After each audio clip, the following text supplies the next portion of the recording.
ായാലും വീട്ടിലെ റോഡിൽ കൂടി പോവാണെങ്കിലും ഒക്കെ ആരാ ചോദിച്ചാ വെറുതെ പറയാതെ പറഞ്ഞു.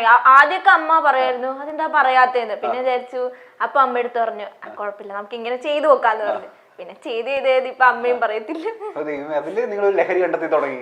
ദൈവമേ സൈക്കോ, രണ്ട് സൈക്കോ ആണ് ലക്ഷ്യമായിട്ട് മുമ്പിലിരിക്കുന്നത്.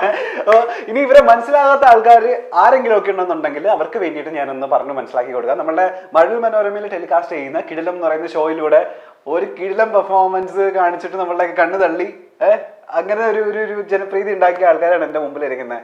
എന്നാലും എൻ്റെ പിള്ളേരെ നമ്മൾ എന്താ വേദിയിൽ കണ്ടത്? രണ്ട് ഐഡന്റിറ്റിക്കൽ ട്വിൻസ് ആണ് ഇവര്. ഇതേപോലെ തന്നെ ഒരു ഐഡന്റിറ്റിക്കൽ പെർഫോമൻസ് ഇവര് വേദിയിൽ കാഴ്ചവെച്ചു.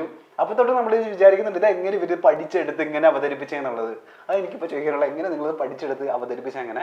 ശരിക്കും ഞങ്ങൾ അതൊരു ഒറ്റ ദിവസത്തെ പ്രാക്ടീസ് കൊണ്ടാണ് ഒരു ഒറ്റ ദിവസം കൊണ്ടാണ്. ഞാൻ സത്യമായിട്ടും ഞാനിത് എക്സാജറേറ്റ് പറയുന്നത്. ഞാൻ വിചാരിച്ചു മാസങ്ങളുടെ പരിശീലനം ഉണ്ടായിരുന്നു. കാരണം അങ്ങനത്തെ ഒരു രീതിയിലാണുള്ളത് നിങ്ങള്. ഇല്ല, ഞങ്ങൾ കുറച്ചും കൂടി ഭയങ്കര അറ്റാച്ച്ഡ് ആയതുകൊണ്ടായിരിക്കും തോന്നുന്നു. എപ്പോഴും ഇങ്ങനെ സെയിം ആയിട്ട് കളിക്കും. അപ്പൊ അങ്ങനെ നോക്കിയപ്പോ ഒരു ദിവസം കൊണ്ട് ഞങ്ങൾക്ക് അത് പഠിക്കാവുന്ന. ഞങ്ങൾക്ക് ആ ചെയ്യുന്നതിന്റെ തലേന്നാണ് ഫ്രെയിം കിട്ടിയത്. നമ്മുടെ പ്രോപ്പ് അല്ല അത്, അവര് തന്നതാ. അപ്പം അവര് തന്നപ്പോ ഞങ്ങക്ക് ഭയങ്കരമായിട്ട് വൈകിയായിരുന്നു ആ ഫ്രെയിം തരാൻ വേണ്ടിട്ട്. അപ്പൊ ഞങ്ങൾ അന്ന് അത് കിട്ടി പ്രാക്ടീസ്. അതുകൊണ്ട് ഞങ്ങൾക്ക് കേറാൻ നേരത്ത് ഭയങ്കര ടെൻഷൻ ആയിരുന്നു, കയ്യിന്ന് പോകുന്നുള്ളത്. പക്ഷെ കയ്യിന്ന് പോയില്ലെന്ന് മാത്രമല്ല ഭയങ്കര കയ്യടി നേടി. എല്ലാവരും അതിശയത്തോടെ ഇപ്പോഴും ചോദിക്കുന്നില്ല ഇത് എങ്ങനെയാണെന്നല്ലേ. എനിക്ക് തോന്നുന്നു നവ്യ നായരൊക്കെ അത് വിശ്വസിച്ചേ ഇല്ല രണ്ടുപേരാണെന്ന്. രണ്ടാമത് നിങ്ങളെ കൊണ്ട് ഒന്നുകൂടെ ചെയ്യിപ്പിച്ചു. ഒന്ന് വിശ്വാസം പേടിക്കണ്ട ചേട്ടൻ ചിരി ഇങ്ങനെയാണ്. പേടിക്കണ്ട, കോളിംഗ് ബെല്ലല്ല എന്റെ ചിരിയാണ്. ഓക്കെ, പേടിച്ചു.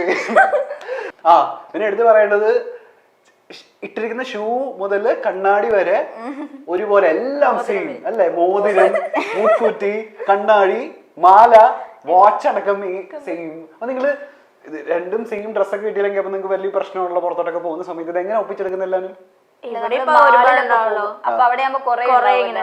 സാധാ കടയിൽ പോയി കഴിഞ്ഞാൽ അവർക്ക് ദേഷ്യമാവും. അപ്പൊ ഫസ്റ്റ് ഒക്കെ ഞങ്ങൾക്ക് ഭയങ്കര ബുദ്ധിമുട്ടായിരുന്നു. അവർക്കും ഭയങ്കര ബുദ്ധിമുട്ടാണ്, ഞങ്ങൾക്കും ഭയങ്കര ബുദ്ധിമുട്ട്. അപ്പൊ ലാസ്റ്റ് ഞങ്ങൾ ഇങ്ങനത്തെ സ്ഥലങ്ങളിൽ എങ്ങനെ ഓഫർ വരും അപ്പൊ ഒന്നെടുത്ത ഒന്ന് ഫ്രീ ഉള്ളിടത്തൊക്കെ പോകും. ഓ അടിപൊളി. നിങ്ങൾക്ക് അച്ഛനും അമ്മയ്ക്കൊക്കെ മനസ്സിലാവുമല്ലോ ഇതിലാരാണെന്നുള്ളത്? നിങ്ങൾക്ക് രണ്ടുപേർക്കുള്ള അങ്ങോട്ടും ഇങ്ങോട്ടുള്ള വ്യത്യാസം എന്തൊക്കെയാ? ഐ മീൻ കാഴ്ചയിൽ നമുക്ക് വലിയ വ്യത്യാസം തോന്നുന്നില്ല, പക്ഷെ ശരിക്കും ഡിഫറൻസ് ഉണ്ട്. പക്ഷെ ഞങ്ങൾ പറഞ്ഞു തരത്തില്ല, നിങ്ങൾ കണ്ടുപിടിച്ചോ. ആണോ? പക്ഷെ ഞങ്ങൾ സമ്മതിച്ചു തരത്തില്ല കണ്ടുപിടിച്ചാലും. കാരണം ചിരിച്ചാ പോയി. ശരിക്കും എന്തോ പ്രശ്നമുണ്ട്, ശരിക്കും എന്തോ ഒരു വ്യത്യാസമുണ്ട് രണ്ടുപേരും തമ്മില്. ചിരിക്കണ്ട, തിരിച്ചാ പോയി. ഈ പറഞ്ഞ പോലെ ഒരു ദിവസത്തെ പെർഫോമൻസിനാണ് നിങ്ങൾ ഈ പറഞ്ഞ പോലെ ഇതൊക്കെ പണിച്ച് എടുത്തത്. അതിനുശേഷം നിങ്ങളുടെ പ്രോഗ്രാം വന്നതിന് ശേഷം ആരൊക്കെ വിളിച്ചു നിങ്ങളെ, എന്തൊക്കെ പറഞ്ഞു? ഞങ്ങള് ഇടയ്ക്ക് വെച്ച് ഞങ്ങളുടെ നമ്പർ കട്ടായി പോയായിരുന്നു. പിന്നെ ഞങ്ങൾ ശരിയാക്കി എടുത്താ കുറെ പേര് ഞങ്ങളെ വിളിച്ചിട്ട്. ഞങ്ങൾ ശരിക്കും ഫ്ലവേഴ്സ് ചാനലിൽ ഒരു മിറർ ഡാൻസ് ചെയ്തിട്ടുണ്ടായിരുന്നു. പക്ഷെ അത് ഇങ്ങനെ ഉണ്ടായിരുന്നില്ല, ഒരു ഫ്രെയിം വെച്ചിട്ടായിരുന്നു. അപ്പൊ അത് നമ്മൾ ഇവരുടെ അടുത്ത് പറഞ്ഞപ്പോഴാണ് പറഞ്ഞത് നിങ്ങൾ ഓൾറെഡി അത് അവിടെ ചെയ്തതല്ലേ, അപ്പൊ വേറൊരു വെറൈറ്റിക്ക് എന്തെങ്കിലും ചെയ്യാൻ പറ്റുമോ എന്ന് ചോദിച്ചപ്പോഴാണ് ക്യാമറ അതിലെ ആ സാറ് വന്നിട്ട് ഞങ്ങൾക്ക് ഫ്രെയിം ഒക്കെ വെച്ച് തന്നിട്ട് അപ്പൊ നമ്മൾ ഇങ്ങനെ ചെയ്യാമോ എന്ന് ചോദിച്ചപ്പോ ആ സാർ അങ്ങനെ ചെയ്തു തന്നത്. അപ്പോൾ ഞങ്ങളെ വിളിച്ചിട്ട് നിങ്ങൾ അതിനേക്കാളും സൂപ്പർ ഇതായിരുന്നു, കാരണം അത് ഒരു ഫ്രെയിം ആയിരുന്നു, അതില് നിങ്ങൾ ട്വിൻസ് ആണെന്ന് അറിയായിരുന്നു, പക്ഷെ ഇതില് അറിയാൻ പാടില്ല എന്നൊക്കെ പറഞ്ഞ ഒരുപാട് കമന്റ്സ് വന്നു. ഇപ്പൊ ഇൻസ്റ്റാഗ്രാമിലായാലും ഫോളോവേഴ്സും കൂടുന്നുണ്ട്. പോകുന്നതിന് മുന്നേ 60K അപ്പോഴും ഉണ്ടായിരുന്നു. 60K. ഓക്കെ. ചേട്ടന്റെ ഇൻസ്റ്റാഗ്രാം ഫോളോവേഴ്സ് ഉണ്ട് എത്ര ഉണ്ടോ ചോദിക്കും നിങ്ങള്? ചോദിക്ക്. വെറും 5K. ചേട്ടാ ഞങ്ങൾ 5K വന്നതാ. ആണോ? അത് എനിക്കും പ്രതീക്ഷിക്കാം. നിങ്ങൾ റീൽസ് ഇട്ട് കയറ്റിയതാണോ അല്ലെങ്കിൽ നിങ്ങളുടെ പെർഫോമൻസ് ചെയ്തതിനു ശേഷം റീൽസ് വെച്ച് കയറിയതാ? ഇന്ന് തൊട്ട് ഞാൻ വന്ന റീൽസ് ഇടും. എന്നിട്ട് അതിന് പോയതിനു ശേഷം എത്രയൊക്കെ കൂടി? ഇപ്പൊ 66 66K ആയി. നിങ്ങളുടെ കൂടെ ഞാനൊരു പെർഫോമൻസ് ചെയ്ത് ഇട്ടാ നാളെ എന്റെ റീലും.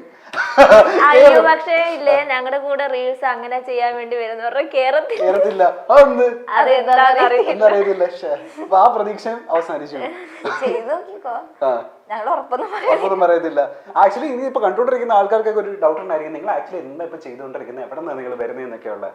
നിങ്ങളുടെ ഫോളോവേഴ്സ് ഒക്കെ കേൾക്കട്ടെ, നിങ്ങളുടെ ആരാധകരൊക്കെ കേൾക്കട്ടെ, നിങ്ങൾ ആക്ച്വലി എവിടെ നിന്നാണ് വരുന്നത്, എന്താ പ്രോപ്പർ ചെയ്യുന്നത്? കൊല്ലമാണ്. പക്ഷെ ഇപ്പൊ ഞങ്ങൾ ഇവിടെയാ താമസിക്കുന്നത്, ചോറ്റാനിക്കരയ്ക്ക് അടുത്ത് കുരിക്കാട് എന്ന് പറഞ്ഞ സ്ഥലത്ത്. കൊച്ചിയിൽ ഇപ്പൊ പെർഫോമൻസ് ഒക്കെ ആയിട്ട് അല്ല, ഞങ്ങളിവിടെ BA ഭരതനാട്യം പഠിക്കാണ്. എവിടെ എവിടെ പഠിക്കുന്നു? ഇവരെന്നെ നൈസായിട്ടൊക്കെ ട്രോളി. ഞാൻ പറഞ്ഞതാ സെന്റ് ട്രീസാസിൽ ഭരതനാട്യം എന്ന് പറഞ്ഞപ്പോ ഇവര് ഭരതനാട്യം ഞങ്ങൾ എങ്ങനെ വെച്ചൊന്ന് പഠിക്കുന്നതൊക്കെ. പക്ഷെ ഇതെപ്പോഴാ സെന്റ് ട്രീസാസ്? അല്ല, ഞങ്ങളുടെ അടുത്ത് കൂടുതൽ പേരും ചോദിക്കുന്ന കാര്യമാണ്, നിങ്ങൾ എന്താ പഠിക്കുന്നതെന്ന് ചോദിക്കുമ്പോൾ BA ഭരതനാട്യം ചെയ്യുന്നതെന്ന് പറയുമ്പോൾ അത് ഫസ്റ്റ് ചോദിക്കുന്നത് അത് ഡിഗ്രി കോഴ്സ് ആണോ? അത് എനിക്കറിയാം, ഡിഗ്രി കോഴ്സ് ആണെന്നൊക്കെ ഞാൻ ചോദിക്കത്തില്ല. അത്രയും ബുദ്ധിയില്ലായ്മ. അല്ല, ചേട്ടനല്ല, ആളുകളുണ്ട് അങ്ങനത്തെ. അങ്ങനെയല്ല, അവർക്ക് അറിയില്ല, അതുകൊണ്ടായിരിക്കാം അവര് ഫസ്റ്റ് ചോദിക്കുക അതൊരു ഡിഗ്രി കോഴ്സ് ആണോ ചോദിക്കും. അപ്പൊ ആണെന്ന് പറയും. എവിടെയാ പഠിക്കുന്നതെന്ന് ചോദിക്കുമ്പോൾ സെന്റ് തെരേസയിലാന്ന് പറയുമ്പോൾ പിന്നെ ചോദിക്കുന്നതാണ് അവിടെ അതുകൊണ്ടോ സെന്റ് ട്രീസാസിൽ ഈ പറഞ്ഞ പോലെ ഭരതനാട്യമുള്ള കോഴ്സ് ആർക്കും അറിയത്തില്ലെന്നേ. ശരിക്കും അവിടെ 2 മുതൽ അവിടെ ഉണ്ട്, 2003 മുതലുണ്ടോ? അവിടെ ആ കോഴ്സ് ഉണ്ട്. പക്ഷെ അത് ആരും അറിയുന്നില്ല. അത് അറിയാത്ത ഞങ്ങളുടെ കുറ്റമാണ്. അല്ല. ഓക്കെ, അപ്പൊ Bharatanatyam first year student. Okay, അപ്പൊ ഈ സെന്റ് ട്രീസാസിൽ വന്നതിന് ശേഷമാണോ നിങ്ങൾ അപ്പൊ ഈ ഫ്ലവേഴ്സിലൊക്കെ അല്ല, ഞങ്ങള് 9th തൊട്ടിട്ട് ഇവിടെയാ പഠിച്ചത്. വെണ്ണലയില് പഠിച്ചു 9th ഉം 10th ഉം. +1 +2 സൗത്ത് ഗേൾസ് സ്കൂളിലായിരുന്നു. ആ സമയത്താണ് ഞങ്ങള് കോമഡി ഉത്സവത്തിൽ പോകുന്നത്.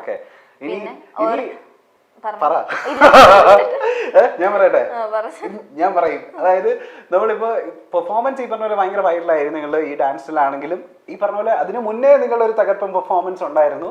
ഏതിലായിരുന്നു? ഒരു ചിരി ഇരുചിരി എന്ന്. പക്ഷെ നല്ല വ്യൂസ് പോയതാണ്, അത്യാവശ്യം എനിക്ക് ഇഷ്ടപ്പെട്ടു. നിങ്ങൾക്ക് ഒരു കോൺഫിഡൻസ് കുറവുണ്ടോ പെർഫോമൻസ്? കോമഡി അല്ലെങ്കിലും ട്വിൻസിന് അത് കുറെ റിലേറ്റ് ചെയ്യാൻ പറ്റി. അതുകൊണ്ട് ഞങ്ങൾക്ക് ഭയങ്കര ഇതാവും, അവർക്കെങ്കിലും പറ്റിയല്ലോ എന്നുള്ളൊരു ഇതുണ്ട്. അതുകൊണ്ടാണ് ഞങ്ങൾ എപ്പോഴും ആര് വെച്ചാലും അതേ കാണിക്കത്തുള്ളൂ. സ്കിറ്റ് ഒന്നും ഞങ്ങൾ കാണിക്കത്തില്ല.